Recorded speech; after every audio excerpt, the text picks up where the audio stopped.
Yes, pasensya na, bagong gising, nakaidlip ako. Init kasi ako na yung neighborhood. Yan, naglinis na sila. Kami hindi pa naglilinis ng front, yung likod pa lang. So yung mga tumumbang sanga, eto malupit dito na nabunot ya, natumba yung puno nila Ay, ito kukuha ko ng mga firewood. Yan, sakto, pa nag-camping kami. Yung pala, buti naman.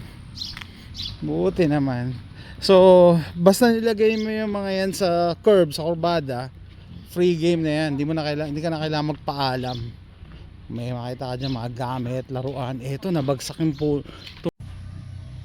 Okay guys, so sasabihin nyo siguro, bakit ganyan? Ang dami mong gadgets, no? Syempre meron na kaming capability to buy this stuff. Okay, pero ever since, maski nung walang-wala kami, nagpe-prep na rin ako. Bata pa lang ako yung lola ko. Palagi na kami sinasabihan na mag-prepare sa 3 days of darkness Kandila, tubig ang pine-prepare namin noon, mga times na yon. Yun lang, kandila, tubig. Wala kang extra pagkain kasi wala rin kami mabiling pagkain Tapos alam niyo ba, nung bata ako, ang nickname ko Payat. Sobrang payat ko kasi nga wala kami makain. Payat. Ibang kwento na rin yun. No? So ganun lang, no? So minsan nag-iiba kasi yung yung viewpoint, no? Huwag niyo tignan yung gadgets, yung mental toughness, yung attitude. Yan kasi palagi ko sinasabi, no, prepping is a mindset. Dapat yung mindset mo as a prepper. Ang gusto ko i-share sa inyo yung mga items na gamit namin ngayon. In-acquire ko yan before dumating ang mga sakuna. Okay? Before dumating.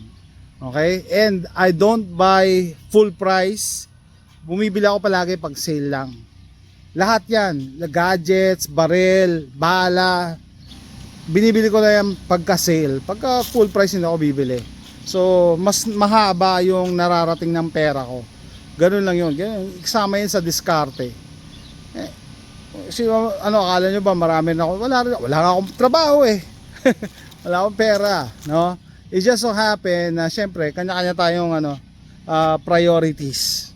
Okay? So maski sa mga pagbili ng gamit. So yung iba nga nakikita ko sa mga Pinoy prepper groups, masyadong conscious sa brand ng gamit, sa brand ng Multitool, Victorinox, hindi ako sa mga brand as long as it works, it works. Okay, ganun yun. And yun nga, sabi, the question sa prepper, when is the best time to prepare? The answer is yesterday, kahapon. So similar with yung nangyari ngayon, wala kaming power ngayon, 3 days na. So kahapon, daming mga chatter sa online, no, sa online group na naghahanap ng mga generators, naghahanap ng gamit. May mga bahay daw na may mga baby, no, walang pa. Iba may mga bahay na may mga sakit, disabled, humingi ng tulong. Yung kasama yun, no? So dapat bago dumating yung sakuna, dapat magpe-prepare ka na.